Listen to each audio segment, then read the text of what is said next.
panggabi naman, yung sa night shift, iba rin, night shift din ako, mas madali siya. Pero yung Mm. tulog mo sa umaga, like sa Pilipinas Yeah. dito, medyo yung mahirap. Kaya ayoko Yes. ng Yes. night shift dito. Kahit Pero BPO ako sa nag-nights ka na Pinas. before? Oo, Nag-night ka na? kasi anong shift instead kami talagang Shifting kasama sa kayo. ruta. Okay, O okay. kaya bawal bawal magreklamo, sunod lang sa Oo. management. Pero ngayon wala na. Sobrang dami na daw kasi HCI ng mga Pinoy dito eh sa Ireland eh. Binabawas na binabawasan na tayo. Pero yeah, hopefully magbukas pa ulit para at least tuloy-tuloy yung mga kababayan natin na makapag-abroad din, 'di ba? Kasi marami nagtatanong dito sa Buer Island Ah, na mga kababayan natin na at iba rin ng kailan, ano, alam mo 'yan. Pinoy Care, may PLC, Oo, Iba talaga. dapat nga Tender Loving Care.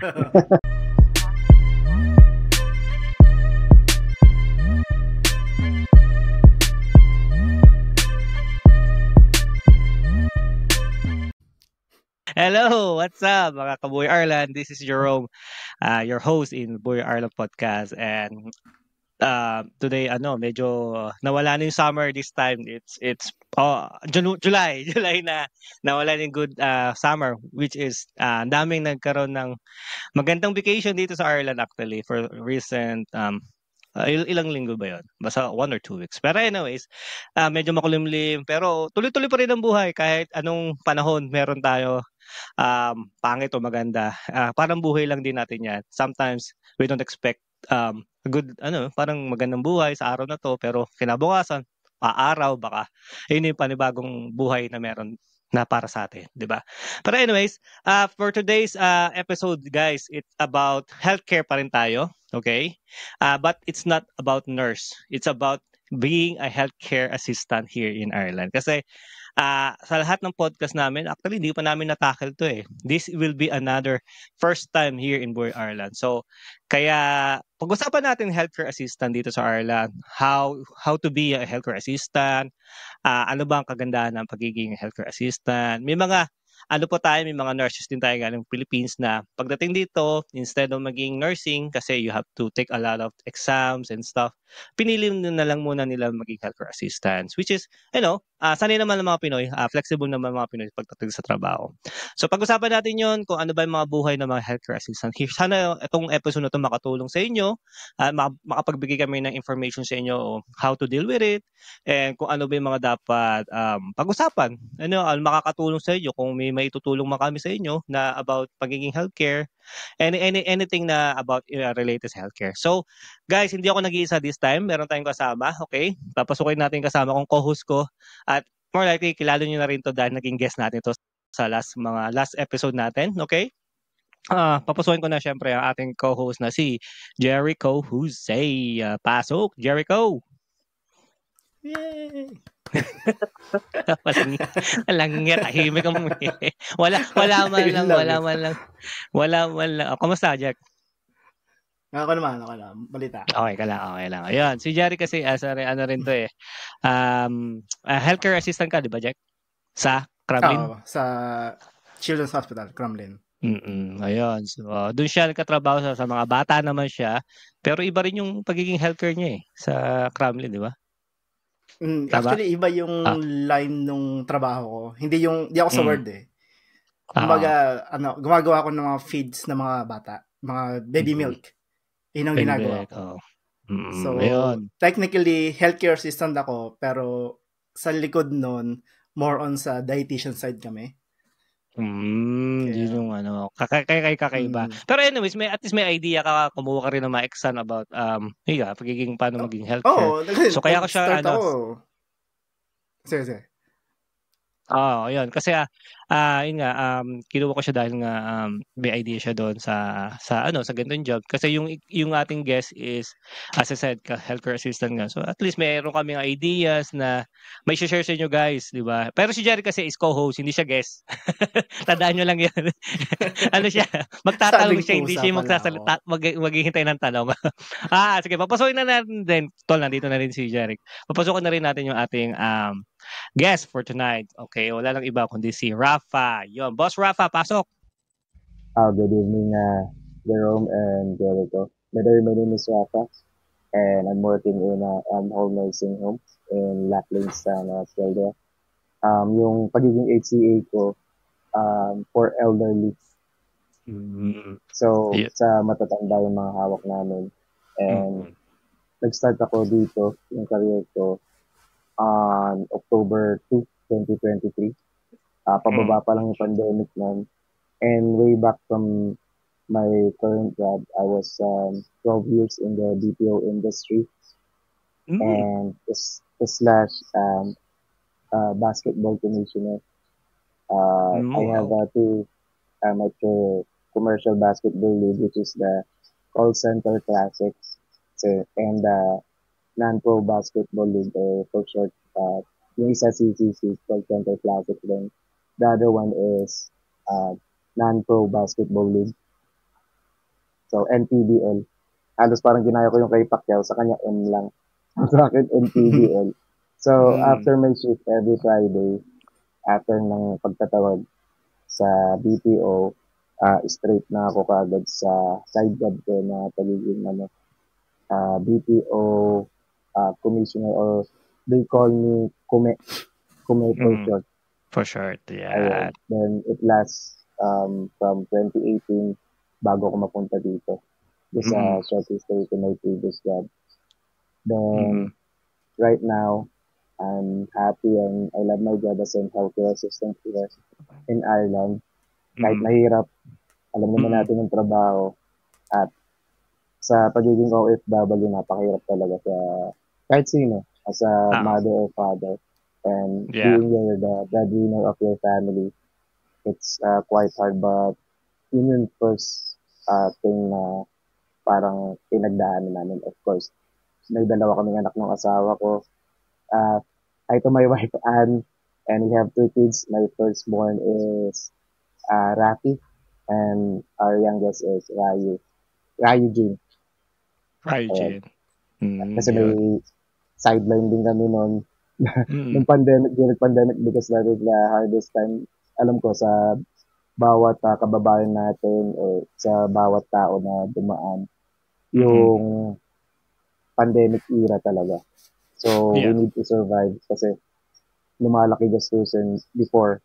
When I start in the BPO, maliit lang yung sahod ko. Then eventually, kada jump ko sa from another company, siyempre, as a father, salary yung una mong iisipin, and better career opportunity kaysa dun sa current company mo. So, I think, sa awa ng Diyos, kada lipat ko, lumalaki sahod ko. And nadadagdagan yung BPO experience ko. Kaya, siguro during the pandemic, naitawid namin through, yun na nga, sa BPO, sa pagiging komiko, plus may two small business rin kami na which is clothing line, the DNA clothing, and sinisi sa kanya na may chiga kasi magaling siya magluto. Pero, we focus on the chili garlic. Ayun.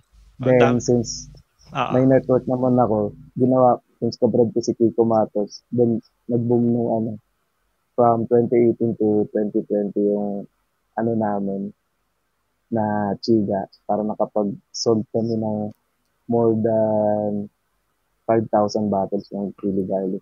Dahil nun sa marketing strategy kay Kiko Matos. Pero nung naging busy siya, tapos ayun, pumasok na yung paliga ko, nawala yung parang boom dun sa pumasok naman dito yung kay Atong Ang. Naging rin kami, yung palpak agent.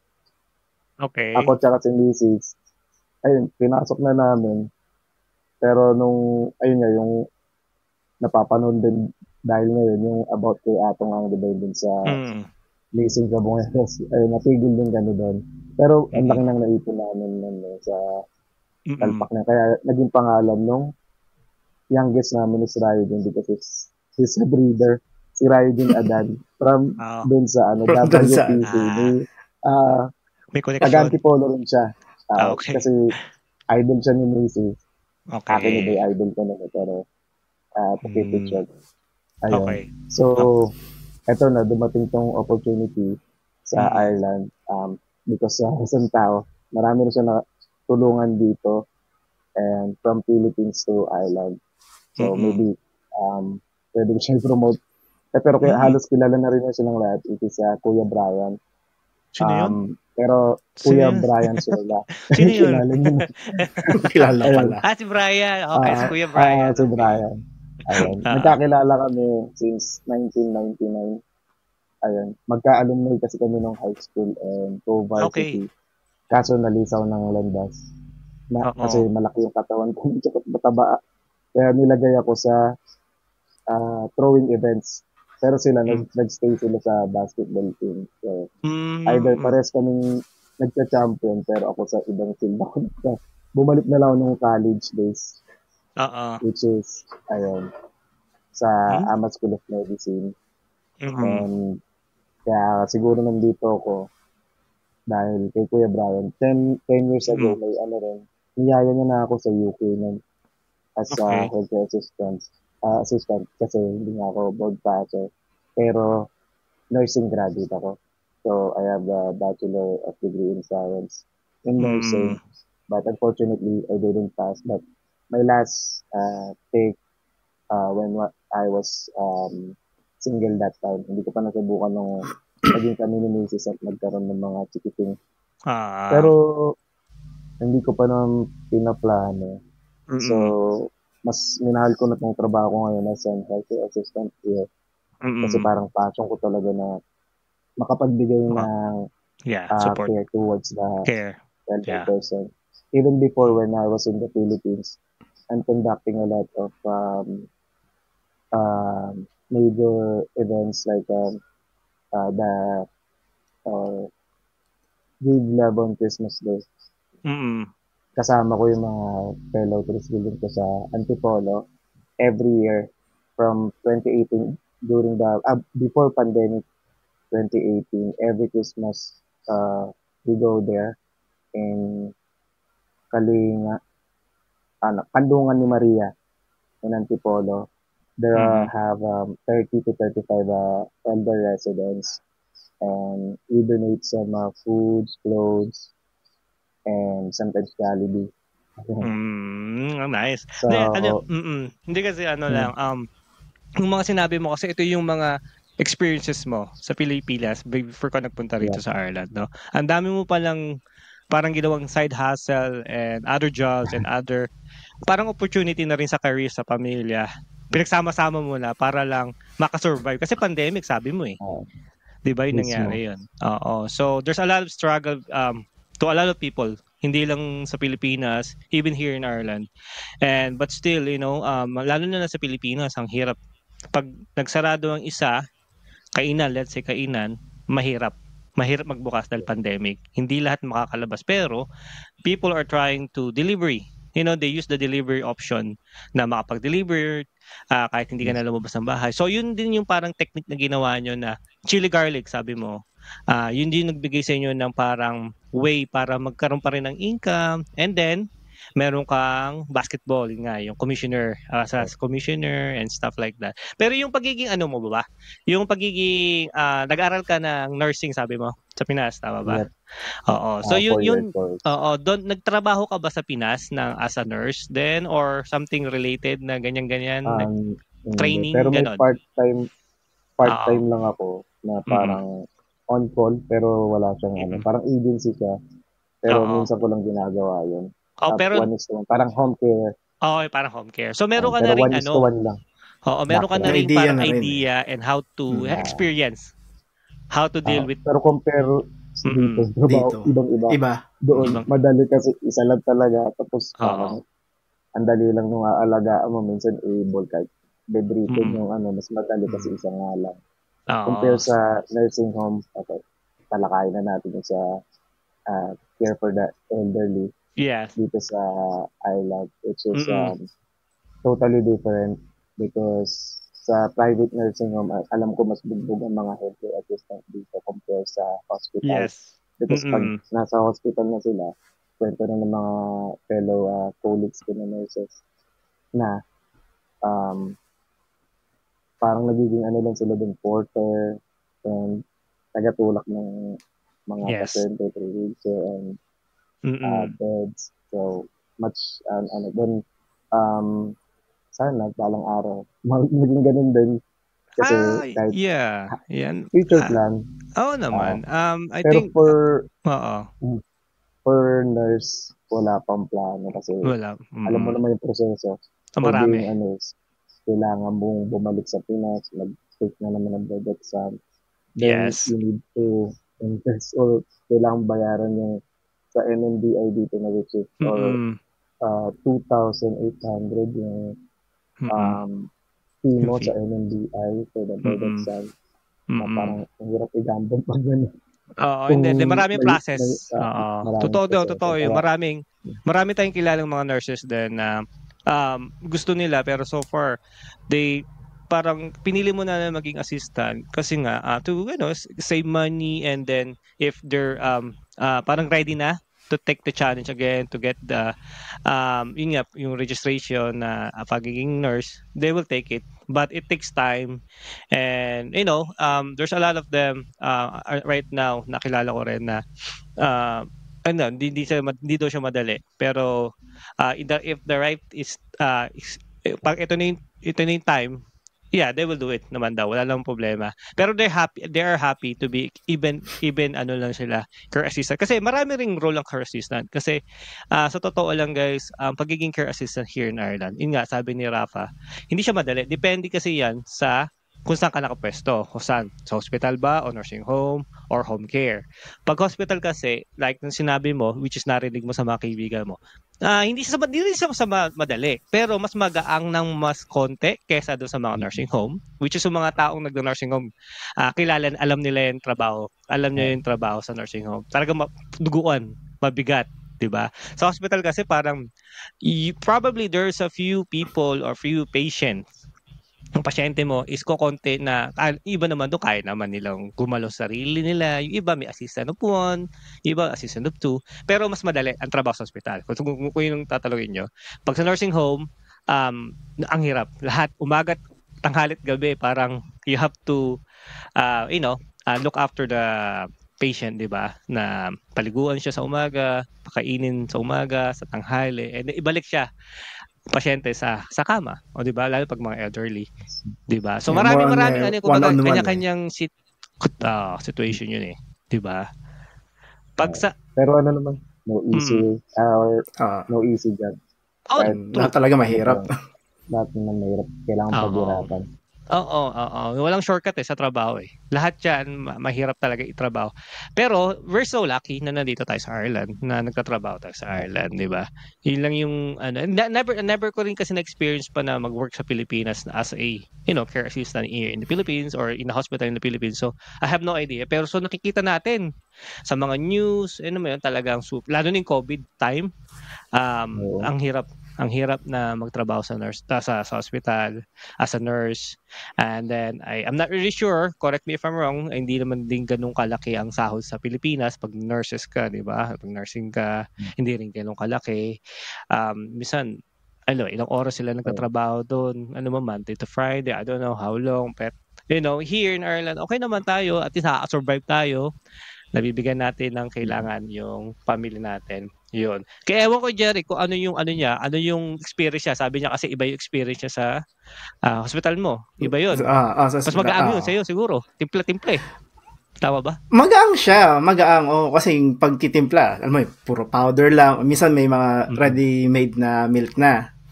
Yun yung madali doon. Pero minsan, kasi siyempre, yung mga dietitian, may mga specific na recipe para sa mga bata. Lalo ng mga talagang may sakit.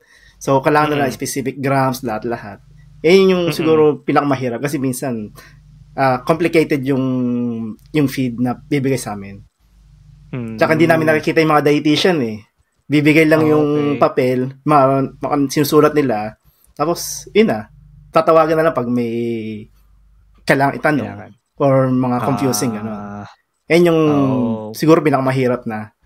Pero, as of the healthcare assistant nga dun sa pwesto ko, madali yung ginagawa namin. Sobra. Hindi ko lang alam sa mga kawork ko kung nahirapan sila o hindi.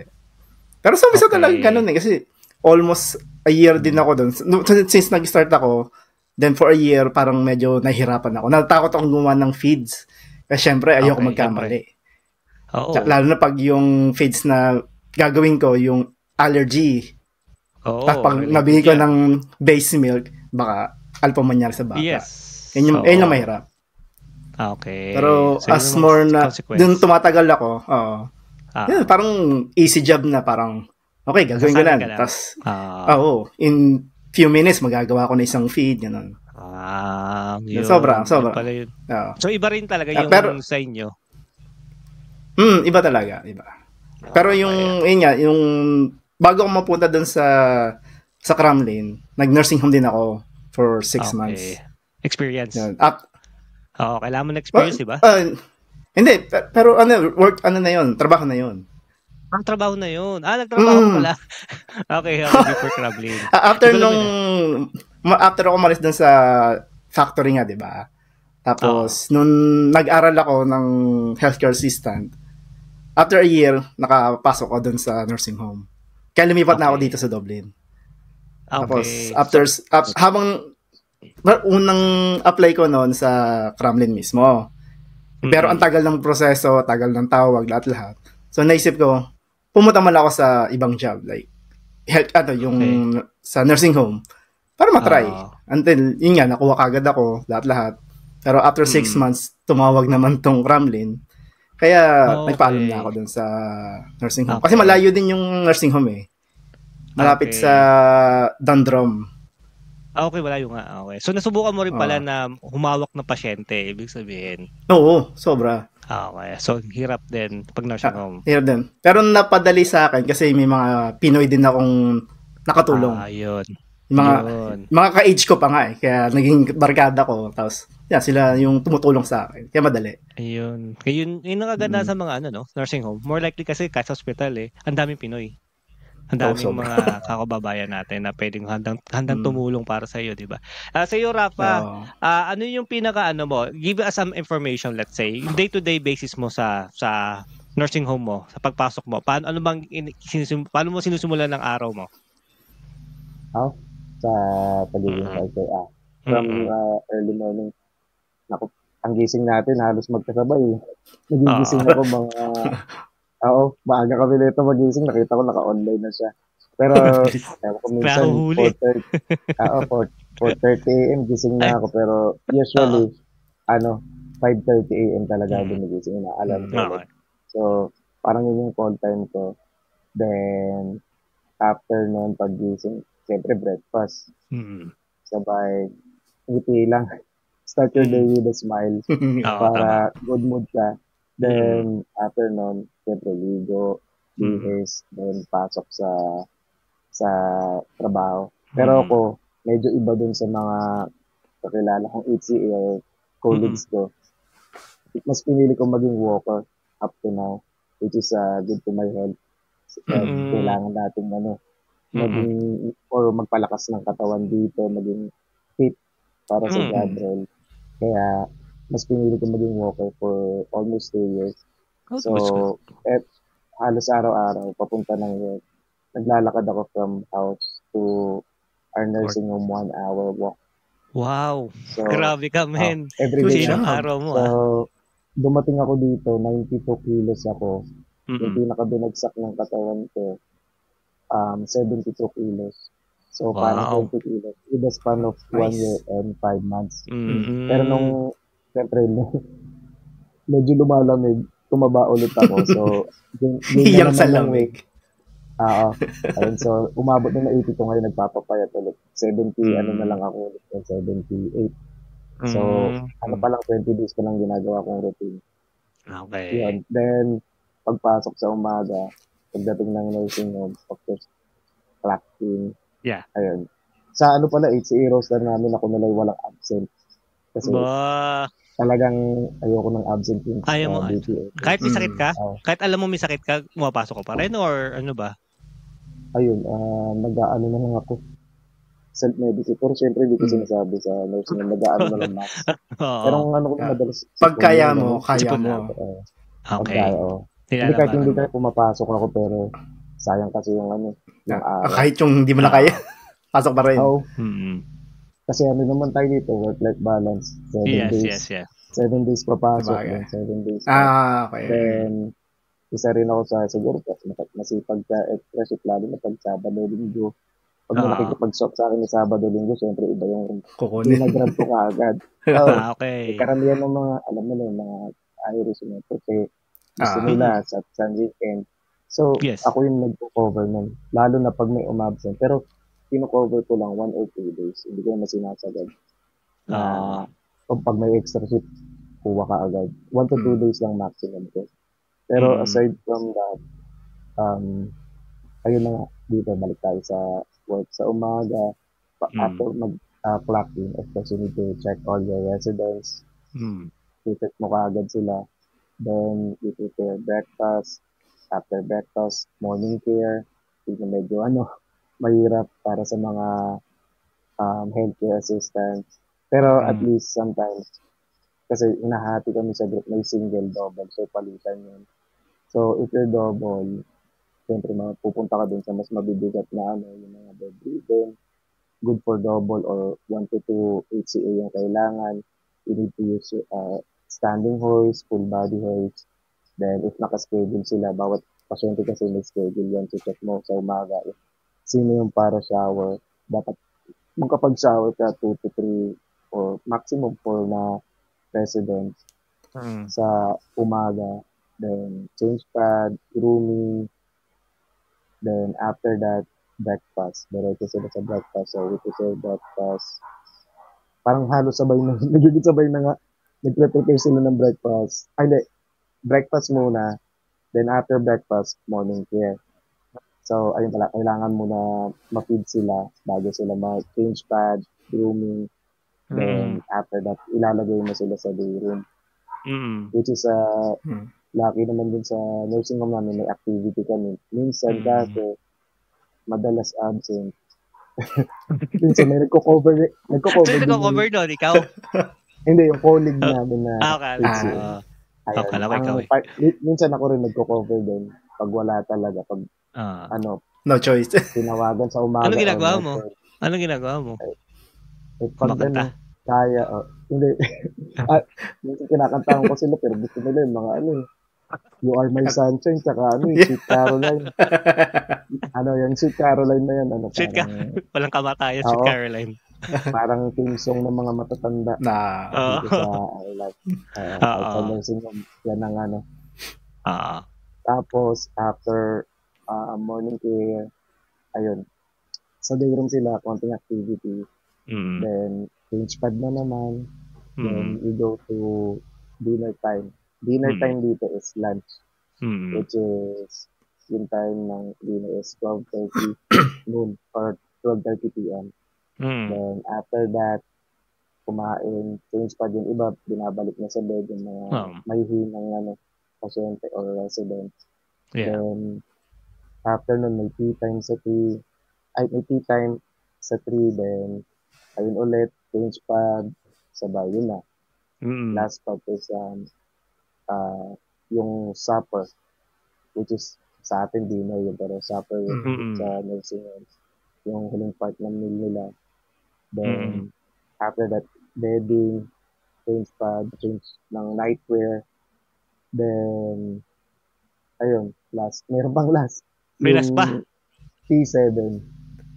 May T7. Okay, meron pa. Hindi na ba panggabi gagawa, no? Kayo talaga? Hindi, kami talaga. Talaga? Kaya, 7 o'clock. mas magaan yung, magkaiba kasi, yung sa panggabi naman, yung sa night shift, iba rin, night shift rin ako, mas madali ka. Pero yung tulog mo sa umaga, like sa Pilipinas dito, medyo mahirap. Kaya ayoko ng night shift dito. Pero nag-nights ka na before? Oo. Nag-nights ka kasi shifting schedule kami talagang shifting kayo. Okay. Kaya bawal magreklamo. Sunod lang sa management. Okay. After ng tea, night tea, anong gagawin mo? After nun? Meron pa? Wala na? Uwi na? Uwi na. lang sa change pad. Hindi, kailangan i-bed lahat yung... bed mo. Yung labas mo sa day room, kailangan mo ibalik ulit sa bed lahat. Okay. May matitira lang na konti. Then, bahala na yung night shift. Ganun lang nung sa night shift. Nung nag-night shift ako, more on change pad.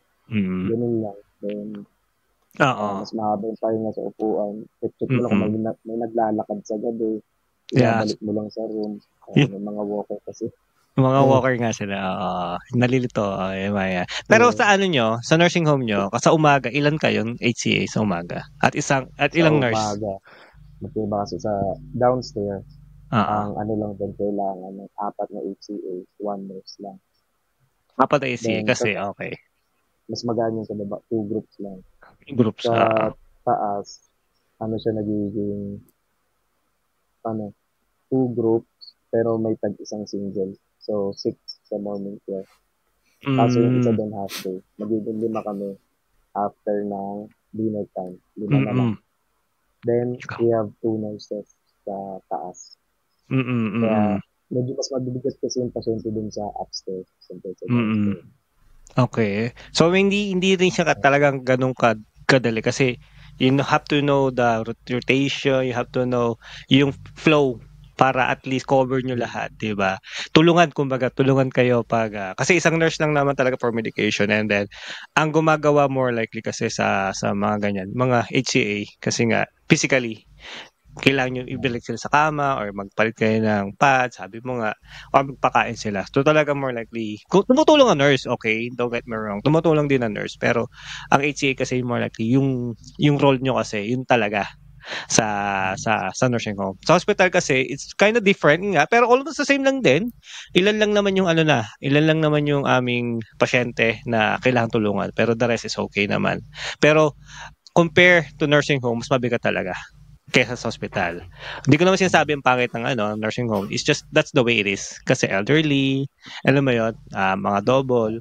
Pero dun sa sa experience mo, Rafa, sa first day mo, meron ka bang parang difficult na nangyari na naalala mo na first day mo or whatever, na parang ang hirap, o parang kinabahan ka, parang gano'n, may eksena man gano'n? Oo, kasi first time ko. Then, ang swerte ko, understaff. So, pati absent ng first day ko. Understaff kayo? Bawal dapat, kaso understaff na napatulong na rin ako dun sa HCA. First day pa lang, kaya parang nawala yung immunity ko na 2 weeks. Dapat tutulog, di ba parang observation lang, oo. Kaso pagdating ko, ang daming nawalang HCA that time. Wow. So, lang ako, na-shock dahil sabi sa akin nung lang kami observe, pero siyempre. Dapat mga shadow pa lang. Mag-shadow. Shadowing pa lang dapat yung time. Kaso, napasabak agad. Binato ko lang agad.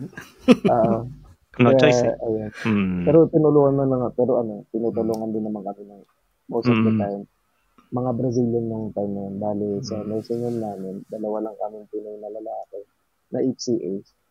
So, lahat puro nurse babae na Pinoy. Iba-iba ng lahi.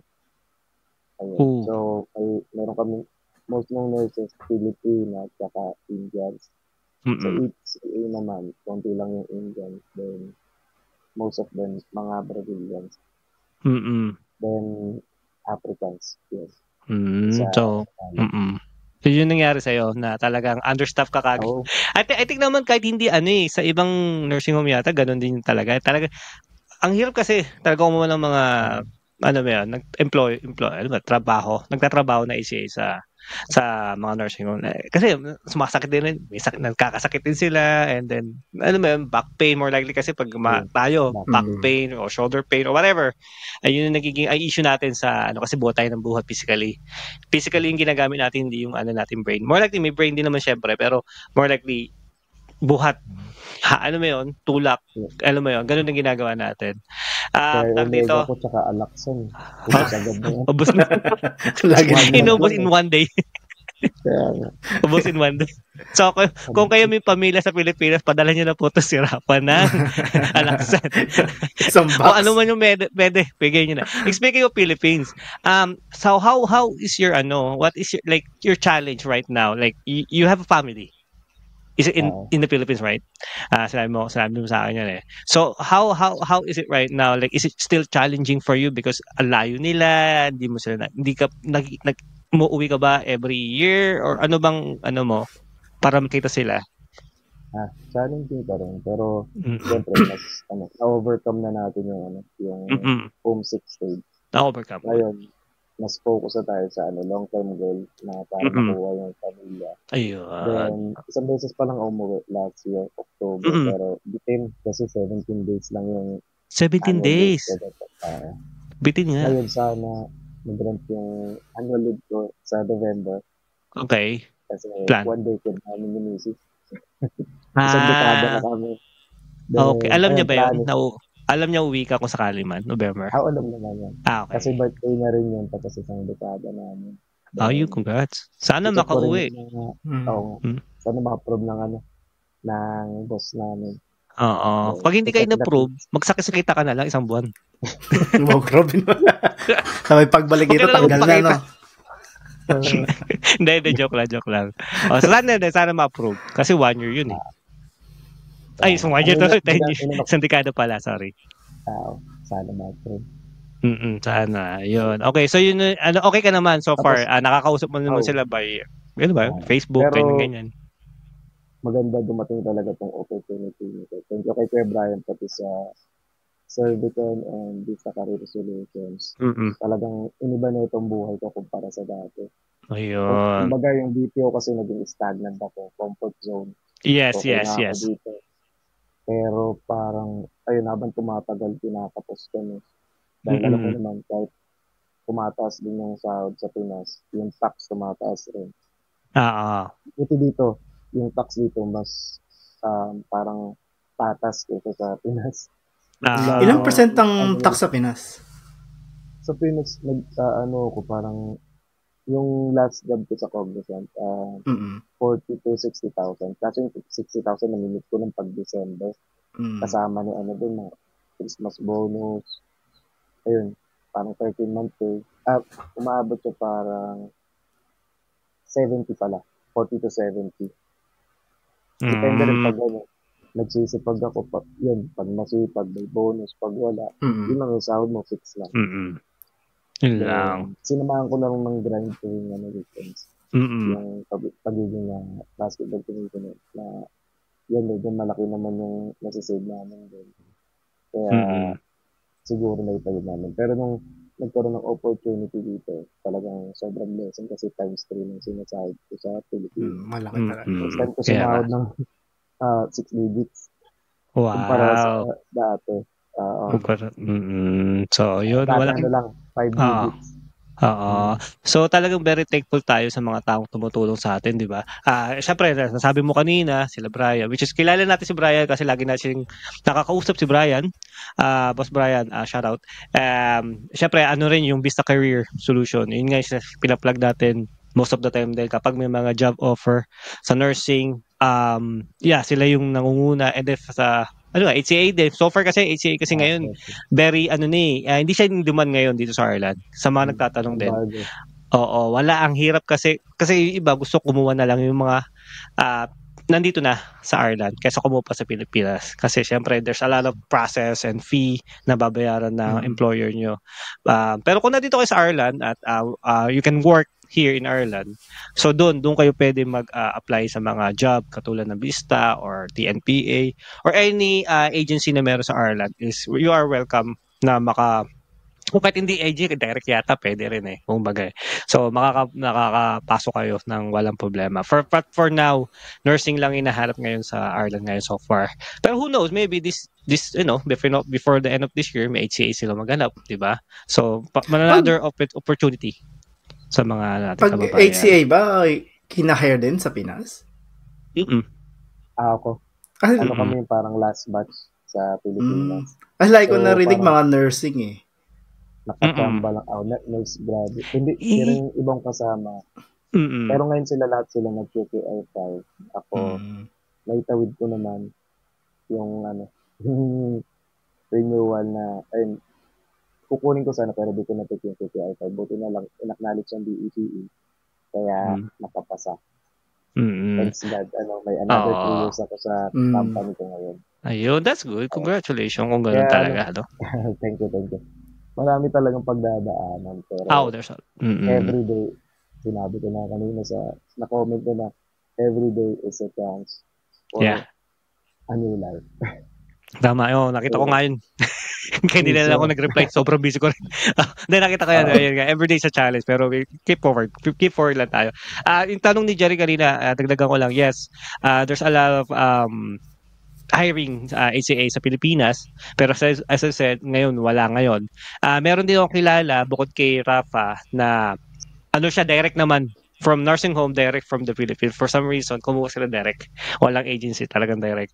And yun, nakuha nga nila. I can't remember how pang ilang batch tong kilala ko na nakuha sila. Pero third yata kung ako nagkakamali. So there's a lot of Filipino na nakukuha. I think that is 2018-19 din yata. Sagsagan yata nun, time na yon or nung nag-hire sila. Pero ngayon wala na. Sobrang dami na daw kasi HCA ng mga Pinoy dito sa Ireland sa binabawasan na tayo.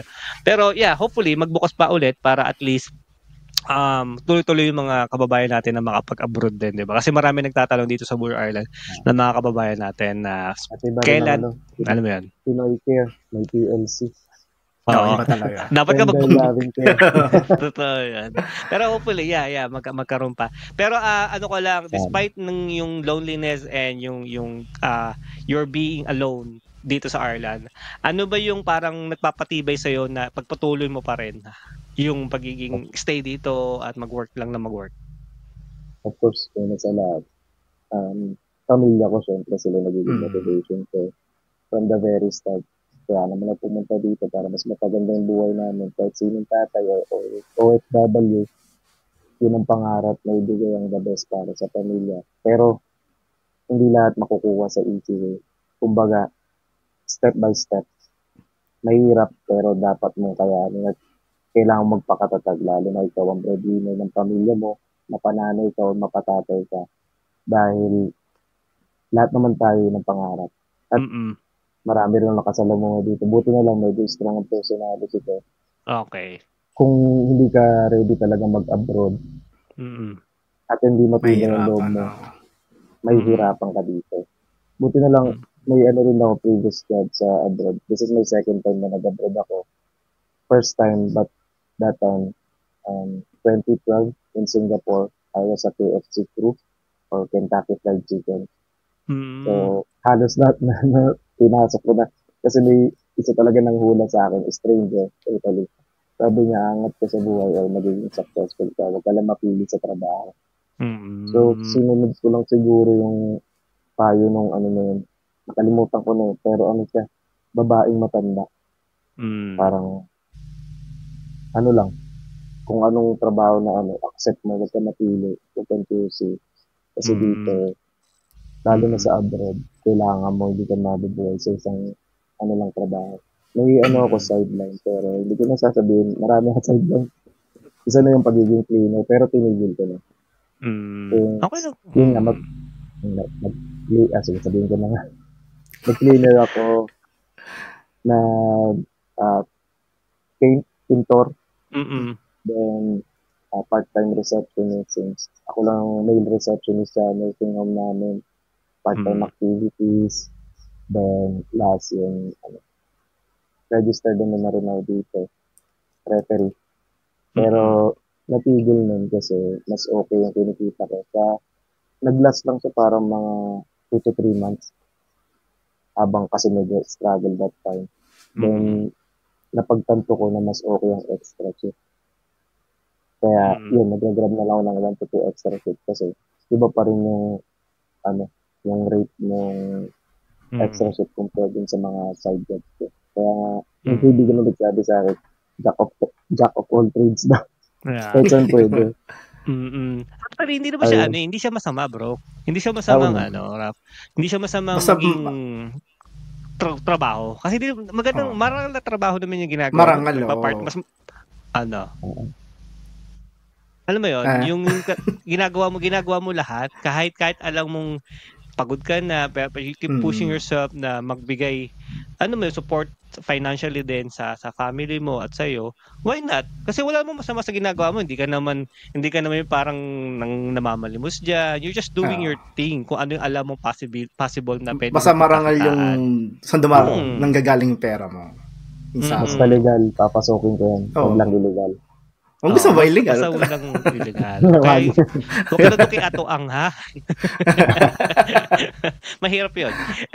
Hindi, Hang yun. tawag dito na, nasabi mo kasi kanina about yung kay Brian. So, did you apply kay, sa Vista Car Resolution nung time na yon? Tama ba? Oo. Ay, hindi sa Okay. service lang sa Makati. So, can you give us an example kung ano ba yung mga requirements na pinasa mo kung natatandaan mo pa time na yon, ano ba yung mga requirements mo na pinasa para kasi nag-hire sila ng HCA, tama ba? Yun ang kinuha mo? So anong mga process ang ginawa mo? Just paano lang, kaalaman lang ng lahat? Una, dumaan ako sa interview. So, baka sakali ako pumunta sa service and then, nakapasa ako. That was March 2023. March 2023. Then, ayun, yung mga documents lang na kailangan, like, diploma of nursing, tapos yung TOR ko, sabay offer letter, at since tapos ako na yun, hindi ko lang offer letter, dumating. Tapos yung other requirements, NBI, police clearance. Tapos yung mga primary requirements, birth certificate, life certificate, pa din. Pamilyado ka. Then, ano pa ba? Yung sa medical, yun ang talaga binayaran ko, which is 10,000 pesos. Sa pina, okay. Tsaka yung flight ticket ang binayaran ko. Then, other requirements, ayun, ginagabating ako. Then, siyempre, passport. Kailangan natin ng passport para makalipad. Importante. Valid passport. Ayun. Then, kontrata dumating na rin.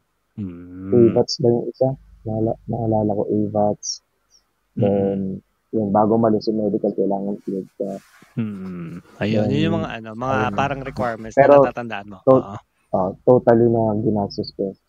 Dapat maging rin tayo na Pilipino o mga kabayan na aware sa ganitong proseso na wala talagang babayaran. Medical lang talaga tsaka flight ticket. Na-reimburse kapag dating ko. So, ayun. Yan. Pero kailangan nyo pa rin magbaon ng 50,000 to 100,000 pesos para lang safe yung pagdating nyo dito sa island. From Philippines to island. Para sa accommodation since reimbursement ka. Parang show money mo rin. 2 months. Nakuha mo pero pala. totally, yun, 10,000 pesos lang pala. 10 plus lang nagastos ko. Yun. Sa mga kasi, para sa mga kababayan natin na nagtatanong, para magkaroon lang sila ng ideas. Pero ngayon, siguro, baka iba na rin yung processing, kung ano na yung hinihingi, baka mas marami na, or mas less na. Ito yung time kasi na nag-apply 2023, nag-apply si Rafa.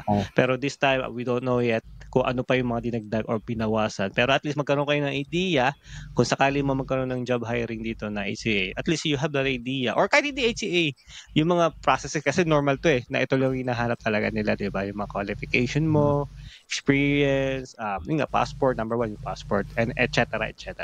So Rafa, for ang ganda ng sinabi mo, ang dami mong story ang binigay sa amin na nakakapulutan ng aral at yung sipag mo kasi yun yung nag-ano rito yung parang hindi ka tumigil na mag-work and continue until ma-reach mo yung dream mo, which is yung dream mo is, or yung goal nyo is makuha mo yung family mo rito soon. Hopefully. Sana. So, family unification. Para makita rin kayo. Oo naman. Maganda tayo family bonding. Oo naman, syempre. Darating tayo din yan, pero I hope na dumating na yung time na yon kasi hindi rin madali mag-isa dito sa Ireland. Okay, masarap sa Ireland, syempre, pero mas masarap kung nandito yung family, sama-sama kayo, di ba? Buong pamilya. Para, mo yun, may bagong challenge sa buhay nyo, and, di ba, makita. Kasi Pilipinas kasi talagang ang hirap na talaga. At kahit anong sipag mo sa Pilipinas, ang hirap mo mabuhay. Masaya, pero pagdating sa financial, medyo nahihirapan na lahat talaga. Kaya mas pinili ng iba na mag-abroad na lang, di ba? Yun. So any last word or any word of wisdom for you, Rafa, na pwede mo sabihin sa mga ating kababayan na pwede nating i-share? Ako naman, sa lahat na nangangarap, huwag nyo nang yan. para sa lahat na nangangarap, lalo ng mga pamilyado, i-push nyo yan. Pag may pangarap kayo para sa pamilya, mararating nyo yan. Basta focus sa goal, saka lagi kayong magdasal dahil ibibigay sa iyo. Ako, 2 days na lang. Talagang nakabook na yung ticket ko pa uwi ng Pinas. Alam ni Jerome yung kwento, pero at least, ayun, Yes. na-surpass ko yung problema na yun. Manalig lang kayo sa Diyos. Tama. Unang-una sa lahat, God. Second, family. Third, career. And pangapat, basketball. Of course, work-life balance. Kailangan mo yun. Kailangan natin ang alagaan ng mental health entertainment natin. Lalo na ako yung breadwinner ng pamilya namin. Kailangan maging fit at fit sa work at mentally fit, physically fit. Kailangan natin yun. Pero huwag susuko. At lumabas kayo sa comfort zone nyo dahil walang mangyayaring maganda pag hindi kayo lumabas kayo. So, I advise like father or mother na nasa Pinas, may dream kayo na gusto nyo pa rin para wala kayong what if pagdating or balang araw. So, push lang ng push hanggang makamit nyo yung success na pinapangarap nyo or plinano nyo. Basta magtiwala lang kayo kay Lods or kay Jesus Christ. Ibibigay niya in God's perfect timing. It's always perfect. Good. Amen. Yeah, ganda ng word. Word of wisdom ni Papa Rafa. Ikaw, Jack, anong pwede bang coach ano ba? Kukunin ko yung quote na next time. Ikaw, Jack, any ano ba sa mga kababayan natin? Kasi matagal ka na rito, Jack eh. So, siguro naman may ideas ka naman na pwede mo i-share sa mga bagong gustong sumubok dito sa Ireland. Tulad yan sinabi ni Kuya Rafa na push lang push kasi kung wala kayong dream na maka next level, mag-stay kayo sa isang lugar eh.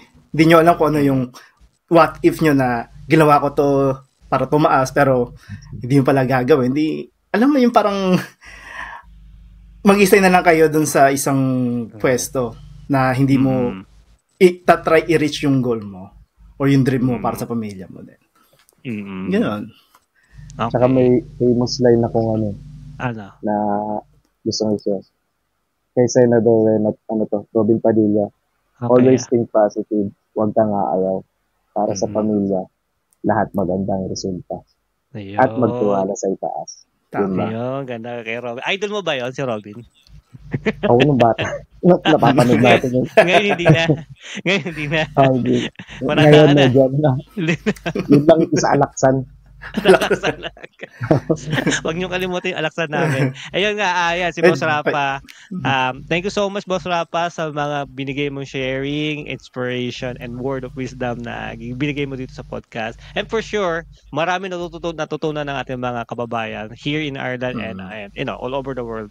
And so maraming salamat sa paunlak na nandito ka at pinagbigyan mo ang Buhay Ireland na maging kasama ka namin. So I guess, hindi ito sa mga dati kong podcast, sa iba kong podcast, this will be not the end, this will be the start of a new samahan dito sa Buhay Ireland. Yun. And Jack, thank you rin sa time na binigay mo as my co-host. Hindi rin to ang huli. Tatawagin kita sa next episode again. Okay lang, ready na ako. Pa, syempre. Kayo din, makakasama kayo sa mga guesting, co-host natin dito sa Buhay Ireland. Lahat dito is welcome. Okay? Kasi naghahanap talaga tayo ng mga makakatulong sa ating podcast na makakapagbigay inspiration din. But before we end this, information. Oo naman, syempre. Kailangan natin more information now. Nadadrain na rin yung utak ko. Pagbibigay ng information. Tulungan niyo ako, guys. Gusto ko muna magpasalamat, syempre, sa mga sponsors natin, which is Exquisite Eagle ng Salad Master, kay Boss Red, and kay Ma'am Dulce, and then Philo Clinic. Yan, sila yung mga sponsor natin. Kay Ryan, kay Tin, and kay Casey, and sila, nakumuta ko si Jedi. And then, di mawawala rin yung Pain and Rehab ni Ate Myla and Kikabogchi. Yan. Sila yung mga ating sponsor. Hindi ko sila kinakalimutan. Lagi sila nandito. And guys, kung may mga gusto kayo about this sa mga sponsor natin, they have their own specialties and expertise. PM nyo lang ang Boy Ireland. And meron akong good news. I don't know if this episode will be out before that. I think it will be out before that. Pero gusto ko lang sabihin sa inyo guys kasi ito yung opportunity na sabihin ko sa inyo na kundi dahil sa mga supporters, followers at sa mga kaibigan natin, family natin dito sa Boy Ireland, hindi natin makakamit dito sa Boy Ireland na maging na-nominate po ang Boy Ireland sa Philippine Heroes Day 2025 which is gaganapin sa August 23. This is a big karangalan sa Buhay Ireland at sa akin, syempre, na makasama at ma-nominate dito sa Filipino event na kasama ang ating ambassador and mga ibang government official na here in Ireland and Philippines. So maraming pong salamat. Nagpapasalamat po ako ng lubos sa lahat po nagtiwala, sumuporta sa Boy Ireland. Kundi dahil sa inyo guys, hindi kami makakarating dito. Kaya ngayon pala, pagbubutihin na namin lahat ng pwede namin maibigay na information, saya at alam mo yun, mga gitong episode na talaga magpapasarap ng buhay nyo dito sa Boy Ireland. So thank you so much. Maraming salamat. And yun nga, maraming po salamat sa lahat ng ating naging guests. Lahat po ng naging guests namin from episode 1 until now. Thank you so much guys. Okay, kung di dahil sa inyo, wala akong kausap. For sure yun. Solo. For sure yun. Ako wala, kausap ko yung sarili ko at si JR. Yes, so sa mga hindi pa po nagpa-follow, please do follow, subscribe, and like and share, comment below. And TikTok guys, lagi ako nagla-live doon. Actually, di naman lagi, pero nagla-live ako sa TikTok guys. Kung may time din kayo, punta tayo sa TikTok, Buhay Ireland Podcast. Marami din ako nakakausap doon ng mga kababayan na OFW from different places, Europe or whatever countries. Share din sila ng stories doon, hindi lang dito sa Boy Ireland. Pero guys, maraming salamat sa inyong dalawa na nandito tonight. And hopefully, your wish and your dream will come true soon. Pwede mag-shoutout. Oo naman, syempre. Shoutout. Thank you pala sa Tiroy. Yan, isa yan, yung mga toiletry skill lang ko dito sa Ireland na tumulong sa darkest hour ko. Yung wala sila siguro first ng thesis ko, major operation, tapos nagkasakit ng pneumonia yung anak ng isa. Sila yung medyo malaking naitulong sa akin dito sa Ireland. Second, of course, una-una sa lahat talaga si Kuya Ryan Surla, dahil nagbigay sa akin ng long-term opportunity dito sa Ireland. Then, next, palike and follow yan ako. May page din ako, pero isa lang. Dito ko nagawa. Coach Rafa. Ayun. Coach Rafa. Balang araw, sana maging tayo dito.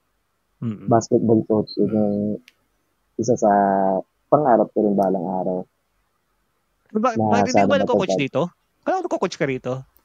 Hindi, referee lang. Mag-coach ka na lang sa team na nagkasama na ako mag-coach. Baka gusto mo ikaw lang pumalit sa akin. Pero, pwede minsan siguro. Oo, sige, usap tayo doon. Then, may mga special thanks din sila Ate Sharin, then si Cruz, at Brad, Philip Eristain. Member ko sa Tiroy din na siya talaga nagpursige sa akin. Gusto ko na talagang mag-let go at mag-forget sa Pinas kasi naka-ready na lahat yung pero siya yung unang kapatid ko na pumigil sa pag-uwi ko ng Pinas. Kaya thank you so much, Brad Philip Eristain. Kung tawagin ni Jerome Tito Peps. Sa Little. Yeah. Yung mga katrabaho mo, di mo ba siya shoutout? Na-shout mo ba? Okay na. Sa mga kababayan natin dyan. Yung mga kababayan natin dyan. Yan. Sa mga kasi yung CNN namin Pinay. Puro Pinay nurse din. Dalawa lang kami HCA na Pinay sa nurses. Okay. That's good. Thank you so much sa Buhay Ireland. Isang karangalan. Makasama kayo, Jerome and Jericho. Si Eko. Eko Rosales. Eko Rosales. May discount ka na rin, Eko. Para 4 lang. Paano lang shameless plug kung pwede. Shameless plug. Man din ako sa yung page. Ano ko ba? So, May page ka, itong, may page ka pala? Meron ako. Ito. Ano Yung yan? LHM, Life, Ay, Health, sa and Motivate. Meron ako sa TikTok, Instagram, Facebook. Pero mostly, i-upload ko doon yung mga American, English version, kumbaga. Okay. Mostly America. Pero, nag-start na akong Life, Health, Motivate, Pilipinas version naman. Yun ang plano ko. So, pakipollow yun. Life, Health, and Motivate. Okay, follow dyan. Followin nyo yan. Follow yan. Paluan tayo. Basta yung mga page nila, guys, makikita nyo yan dito sa Buhay Ireland. Check it out here. Makikita nyo somewhere here sa screen nyo yung mga page ng dalawang to. And then, basta follow nyo lang kami, guys. Kasi may matututunan kayo. Marami kayong matututunan dito sa mga taong ito nasa sa harapan nyo. And they can help you as well. If you have any other questions sa episode na to, guys, you can message Buhay Ireland or you can message them directly if you have any other question related dito sa ating pinag-uusapan ngayon. So yun lang, guys. Maraming pong salamat. Thank you so much for your time, effort, and sa panonood ng ating Buhay Ireland podcast. And hopefully sa next na ating episode is nandun pa rin kayo, mga boss. Maraming salamat. God bless and good night. Thank you. Thank you, boss.